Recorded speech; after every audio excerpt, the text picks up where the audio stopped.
दोस्तों आज के इस वीडियो में स्पीकर ये जो आप छोटा वाला हेडफोन स्पीकर देख रहे हो इसे रिपेयर करने के बारे में आपको आइडिया दे रहा हूँ।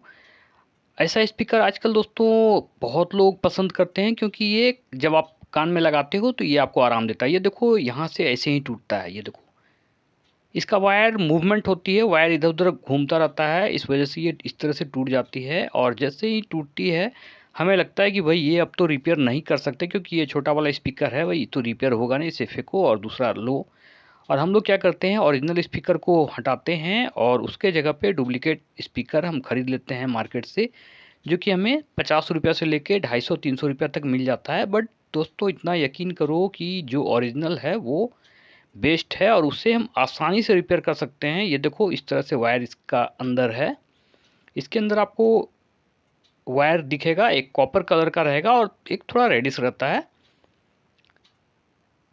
ये काफ़ी महीन है दोस्तों, पता नहीं आपको दिख रहा होगा नहीं, बट मैं प्रयास कर रहा हूँ कि आपको दिखे।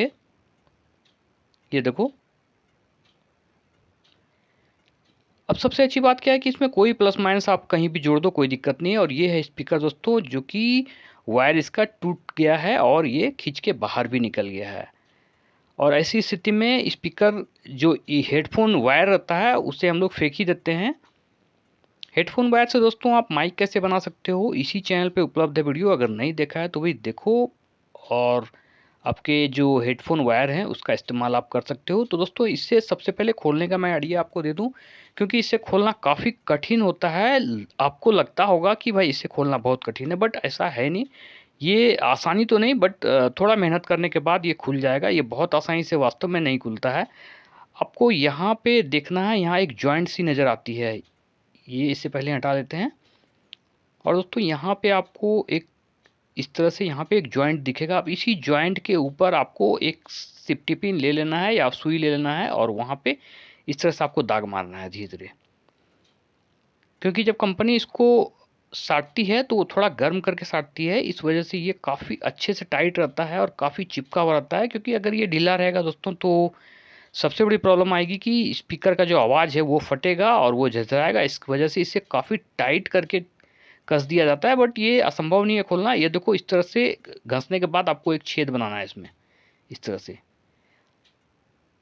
इसके ऊपर आप पुश करोगे तो इस तरह से एक छेद बनता जाएगा। और जैसे ही ये छेद बनेगा आप थोड़ा सा लेफ़्ट राइट चाड़ना और यहाँ पे आपको दिखेगा एक गैप सा बन जाएगा। बस आपका अगर थोड़ा सा भी नाखून बड़ा है तो आप इसे आसानी से खोल सकते हो। ये देखो, ये यहाँ पे हम नाखून डालेंगे, आपको ध्यान देना है नाखून डालने के क्रम में कहीं आपका हाथ डैमेज ना हो जाए। और ये आसानी से खुल गया।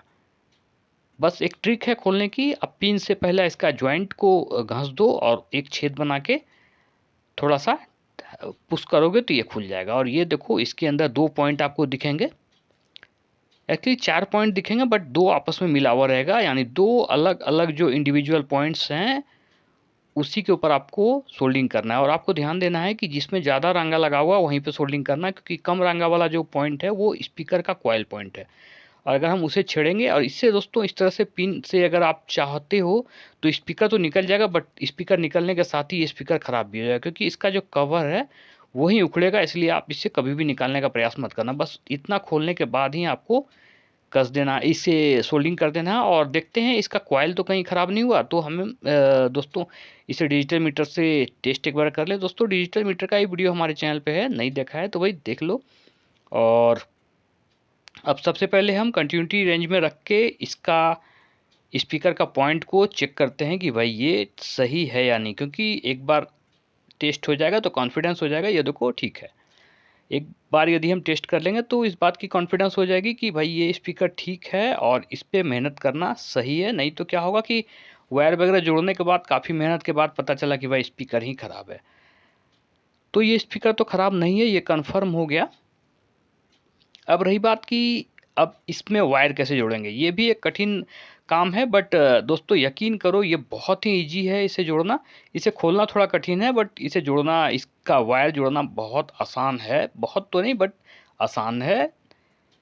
और सबसे पहले हमें वायर को यहाँ से डाल देना है। ऐसा ना हो कि पहले ही आप सोल्डिंग कर लेना, क्योंकि कई बार ऐसी गलती होती है कि हम सोल्डिंग कर देते हैं, पता चला भाई पीछे का कवर तो डाला ही नहीं। और इस तरह से आपको डाल देना है। और एक चिमटे की सहायता से हम वायर को खींच लेंगे ताकि वायर आराम से बाहर आ सके। ये देखो इस तरह से इसे खींच लेंगे।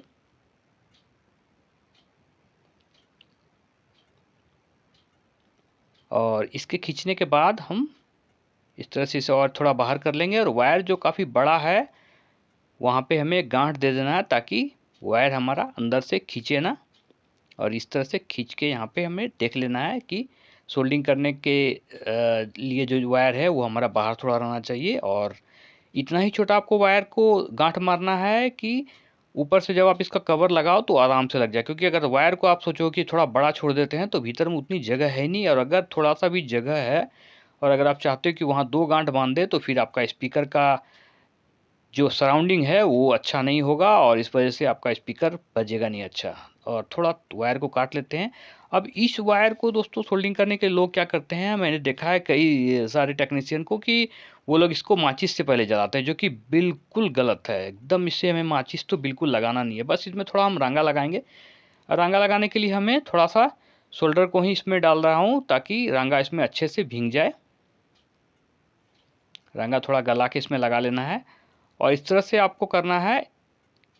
शोल्डर में थोड़ा रांगा लगाएंगे। पेस्ट लगाने के बाद थोड़ा रांगा लगाएंगे और थोड़ा देर तक उसके ऊपर सटा के रखेंगे। वायर के ऊपर थोड़ा देर तक सटा के रखेंगे, यानी लगभग 10-15 सेकंड सटा के रखेंगे। ऑटोमेटिक दोस्तों इसके ऊपर शोल्डर हो जाएगा, यानी रांगा इसके ऊपर सट जाएगा। और फिर इसके बाद हम इसका जो स्पीकर है उसके ऊपर सोल्डिंग करेंगे। तो स्पीकर को सबसे पहले इस प्लास के ऊपर स्टैंड करेंगे ताकि ये हिले डोले ना है। तो यहाँ पे हम इसे थोड़ा ओपन करते हैं, प्लास का जो बाहरी सिरा है, और इस तरह से थोड़ा सा इसमें फिट करके इसे थोड़ा कस देंगे। बस हो गया। अब ये स्पीकर इधर उधर मूवमेंट नहीं करेगा और हमें सोल्डिंग करने में आसानी होगी। और इस तरह से अब सोल्डिंग हमें कर देना है इसके ऊपर। ये दोनों वायर के ऊपर इस तरह सोल्डिंग कर देंगे।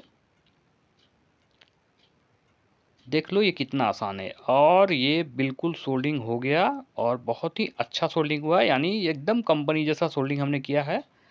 और इसे कोई भी कर सकता है, ऐसा नहीं कि मैंने किया है और आप नहीं कर सकते हो, ऐसा बिल्कुल भी नहीं है। कोई भी इसको सोल्डिंग इस तरह से कर सकता है।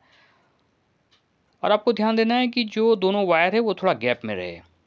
तो इसके लिए हम एक पेचकस की एक चिमटा की सहायता से इसे थोड़ा अलग अलग कर देंगे। तो एक चिमटा लेते हैं और इससे थोड़ा अलग अलग करेंगे वायर को ताकि ये वायर आपस में ना सटे। क्योंकि आपस में अगर सटेगा दोस्तों तो सबसे बड़ी दिक्कत क्या होगी कि शॉर्ट कर जाएगा इसका जो सिग्नल है। और वो फिर इसे हम थोड़ा अलग कर देंगे और फिर तो हमारा स्पीकर या तो बजना बंद होगा या फिर कभी बजेगा कभी नहीं बजेगा। क्योंकि जब शॉर्ट करेगा तो वो नहीं बजेगा और जब नहीं करेगा तो फिर बजेगा।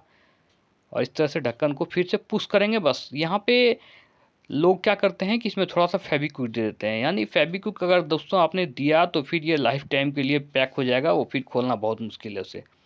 और अगर फेविक्विक अंदर चला गया तो स्पीकर को भी ख़राब कर देगा। तो फेविक्विक तो बिल्कुल भी मत देना। और दोस्तों ये बिल्कुल तैयार है क्योंकि मैंने मीटर से पहले ही टेस्ट कर लिया, स्पीकर भी अच्छा है। अब इसे हम वायर के साथ जोड़ेंगे पिन के साथ और ये आराम से बजेगा। दोस्तों उम्मीद करता हूँ वीडियो आपको पसंद आया होगा। और ये आइडिया आपको पसंद आया तो हमारे चैनल को भाई सब्सक्राइब भी कर लो, लाइक करो। और यदि कोई भी शिकायत हो तो आप हमें कमेंट करो। तो मिलते हैं अगले वीडियो में, तब तक के लिए जय हिंद, वंदे मातरम।